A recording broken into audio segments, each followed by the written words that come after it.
Hi, my name is Caitlin Breathwaite, and I want to go over the topic today about organic foods, or also known as we're going to talk about the organic swap. So, I bet this is a huge controversy that most of you have discussed, whether that non-organic or organic foods are better for us, or there even if it is a difference, or is organic just like a marketing term. But hopefully by the end of this PowerPoint, I can persuade you guys to make organic swaps in your life to live a healthier and happy lifestyle. All right, let's go over our agenda. So, why organic? We'll be talking about why organic, what organic means. We will also be going over facts and statistics about organic and non-GMO foods. We will go into ways that we can swap out foods to live a more healthy organic lifestyle. And then we will conclude this PowerPoint in reviewing of what we just talked about. All right, so why organic? What does organic also mean? So organic technically means that the food that we are eating hasn't been treated with pesticides or harmful chemicals.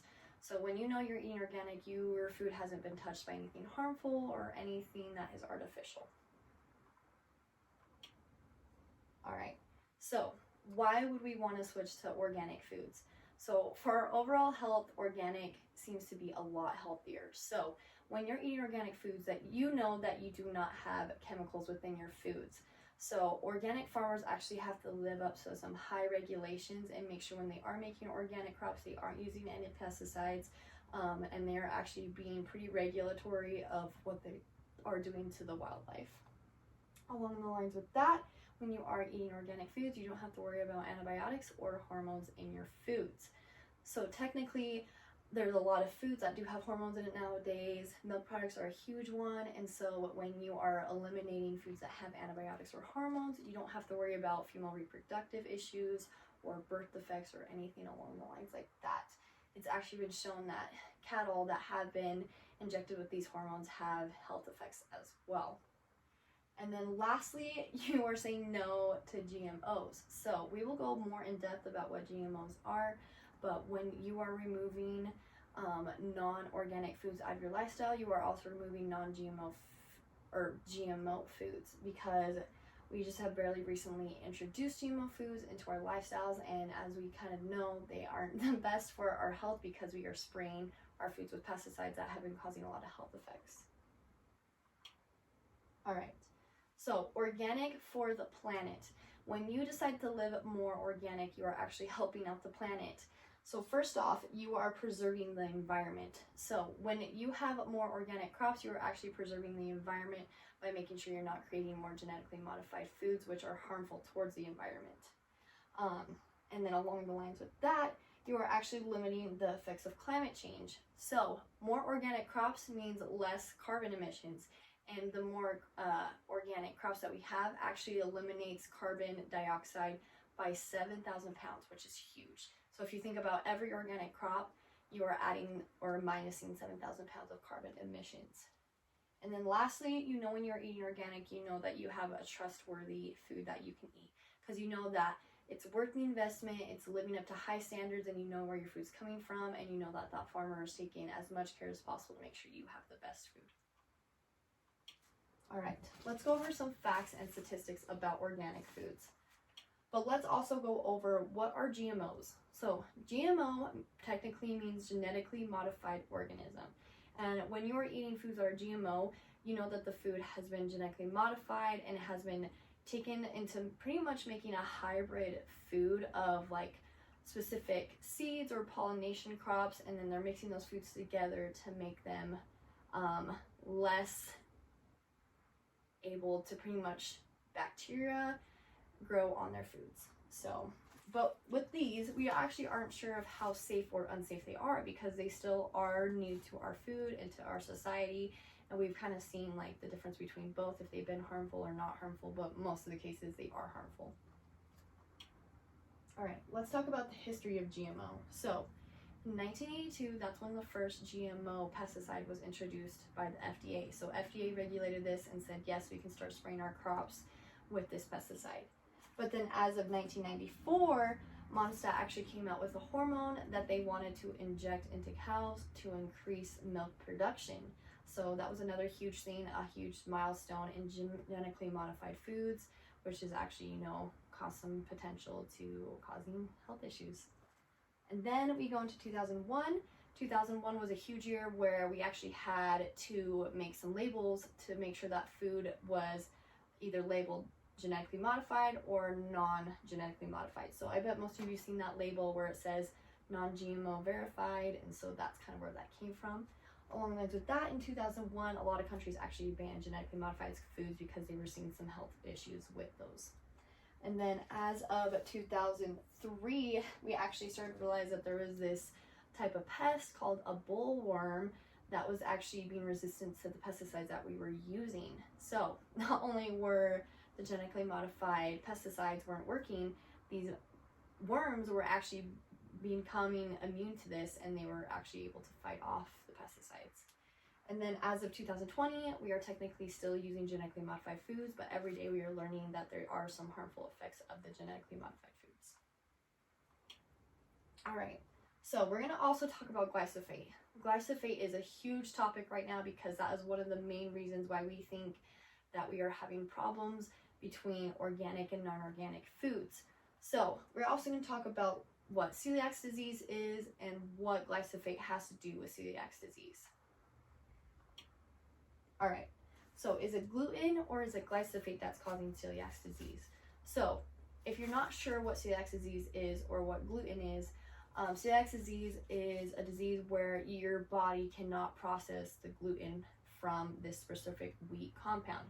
Gluten is 2 protein compounds, and once it's in your stomach, you can't break it up. But now they are actually making some connections that actually celiac disease could be linked to glyphosate intake, because they think that these wheat crops are being sprayed with glyphosate are actually, causing these digestive issues. But along the lines with that, not only is it causing just celiac disease, but they think this glyphosate is actually causing a lot of just other health issues in general. They actually did this study too as well, where they studied glyphosate on these few fish, and once the fish were sprayed with the glyphosate, they actually caused some digestive issues. So not only is it harming humans, but it could also harm other animals and in different ways. All right, let's talk about some health risks. So we now know that glyphosate can be linked to a bunch of potential health issues. And over the past few years, about 20 years, we've kind of done a lot of studies, and it has been shown that people who do have higher levels of glyphosate in their system are less healthy compared to people who don't have high levels of glyphosate in their system. So what we think that is happening to when people have high levels of glyphosate in their system, they are actually, more at risk to having health issues. So a lot of issues like Alzheimer's, cancer, depression, heart disease, and reproductive problems have been linked to high intakes of glyphosate. All right, so let's go over how we can live a more organic lifestyle. So let's start with your produce. So not everything you buy has to be organic, especially produce, because there's actually a list that's brought out every year that's talking about the Dirty Dozen and the Clean 15. So the Dirty Dozen is the food that you definitely want to get organic because it is the most dirty, the one that is most sprayed with glyphosate, so you want to make sure you're getting these more organic. And then the Clean 15 is actually the foods that you don't have to worry about being sprayed with glyphosate or having high levels of glyphosate. So these foods that you can get that are less potential to having high risk of glyphosate. So foods in the Dirty Dozen would be like strawberries, spinach, pretty much things that have thin skin are going to be in this Dirty Dozen. But then the Clean 15 are going to be foods like thicker skins like avocado, eggplant, things like that.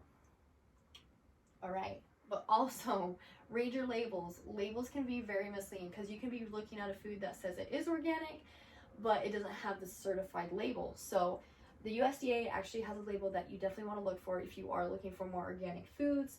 So things like 100% organic also can determine how organic the food is. 100% organic obviously means 100% organic, but just straight organic could be 95% or less organic. Along the lines with that, you also do want to be looking into some other labels. We did talk about the non-GMO label, which, that technically means that food has not been genetically modified. There's no GMOs in it. You also want to look maybe for some labels like grass-fed, grass-finished, or some fair trade labels just to make sure that your food is of high quality. All right, and in conclusion, I love this picture because it does have a great depiction of what we've been doing these past 20 years with GMOs. So in this picture, it says in 1995, we had just like this simple basic dinner of spaghetti, and like, you know, you could just get these home brands, like these very generic brands from the store, and they'd be fine. They had no genetically modified ingredients. Organic wasn't even really a thing in 1995. But coming to 2019, we have a label that is just specifically organic, because now pretty much everything's been genetically modified. Like, you know, your major brands like Hunt's and things like that have been genetically modified. So now we have to verify that something's organic in order to know that. So, in conclusion, organic is an overall healthy lifestyle. We've been living organic for so long, and then just as of recently, the last 4 years, a lot of our food systems, our food regulations have changed, so now we can spray our foods with GMOs, which have been shown to cause a lot of health issues. And then we've been, you know, organic forever, so there's no point to go back and be organic again. And so as we know too, there's a lot of health benefits and environmental you know, effects that do come from you eating more organic. And then along the lines of that too, we know glyphosate does link to a lot of health issues. So if you can take some preventive measures and just eat more healthy organic foods, then you know that you're not going to be risking any potential health risks just because you're eating GMO foods. And then organic can fit to anybody's lifestyle. As we showed, you don't have to buy everything organic. You have to read the labels. You just have to be careful about what you're doing when you know you're buying your food. Just be more food aware. And overall,